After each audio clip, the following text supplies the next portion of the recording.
Hello, welcome to Water Sign Philippines. So, reading ito for Water Sign, Cancer, Scorpio, Pisces. Take only what resonates. Bali, hindi ito magre-resonate sa lahat ha. Unfortunately, hindi ko makukuha lahat ng water sign sa mundo, yung energy ninyo. Pero okay lang yan, may mga next readings pa tayo. Let's start your reading, Water Sign. This is general love reading.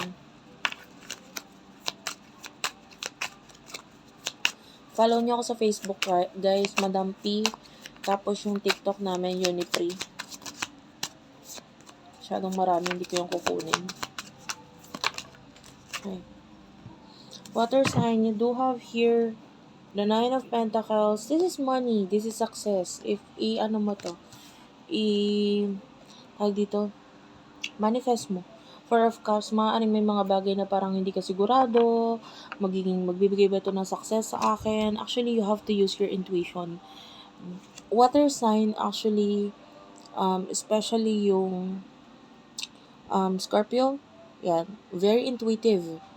Pwede nyong maramdaman yung, kumbaga, may intuition kayo, mararamdaman nyo mismo kung yung isang bagay ba yung magbibigay ng success para sa inyo or mabuti ba para sa inyo or whatsoever. Pwede nyo gamitin yung intuition nyo eh. So, kung eto, nagdadalawang isip ka, ano ba mas lamang doon sa pagdadalawang isip mo? Eto bang something na ito, no, ay maaaring magbigay ng success sa'yo or hindi? Kasi iba sa inyo, meron tayo nakikitang success para sa'yo dito. But of course, ang gamitin mo pa rin yung intuition mo. Okay, since this is a general reading. Pero yung iba, a lot of you is nakakita tayo ng success. Okay, huwag mo lang, kumbaga pakiramdaman mong mabuti and then, yeah, yung iba indecisive eh. So, sino yung person na kakonect mo pagdating sa love?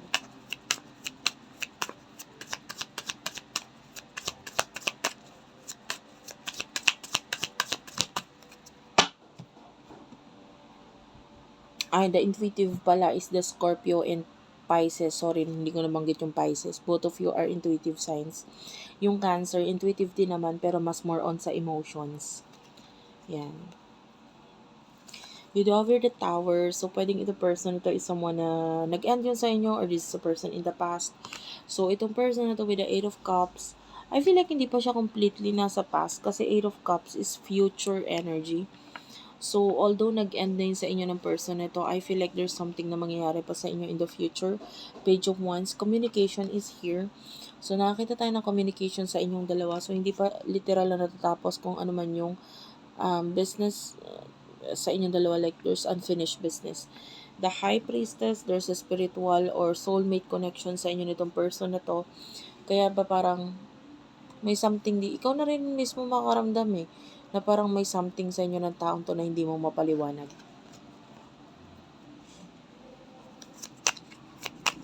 For some of you, pwedeng may other options ka pa pagdating sa love. So, ano yung mga emotion ninyo sa isa't isa?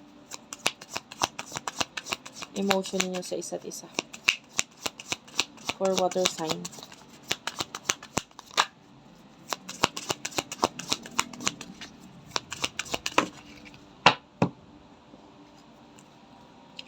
Queen of Swords, I feel like kina-cut off mo yung person na to with the Seven of Pentacles kasi nagpo-focus ka sa reality, nagpo-focus ka sa money, so you're cutting off this person. Pero with the King of Cups, mahal mo yung tao. Kina-cut off mo lang kasi parang feeling mo ito yung dapat gawin. Which is yung i-cut off siya.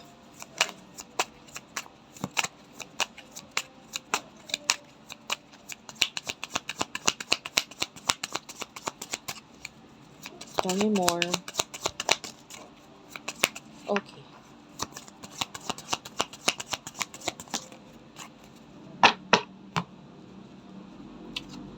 Alam mo itong person na to with the Strength card, I feel like this person, minamanifest ka niya. With the Ace of Cups, mahal ka pa rin ng person na to. And with the Magician, I feel like itong person na to is, like, pwedeng hindi siya naniniwala sa'yo.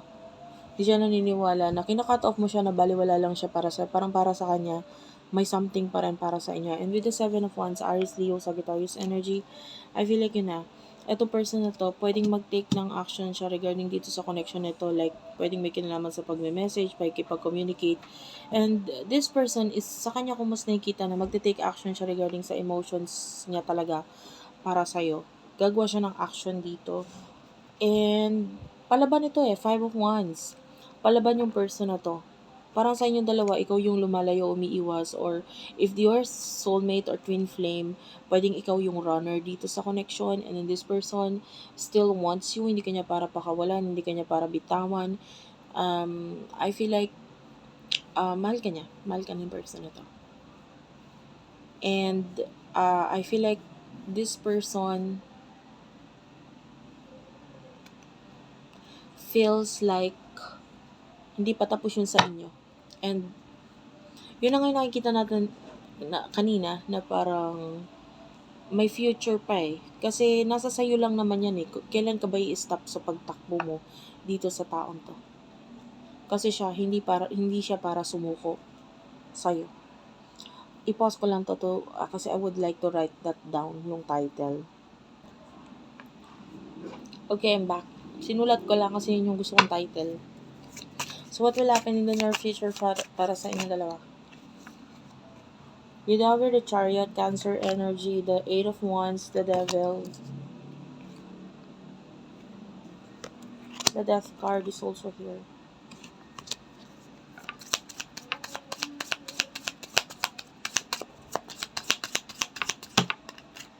Masyadong marami ito, hindi ko ito kukunin. Queen of Pentacles.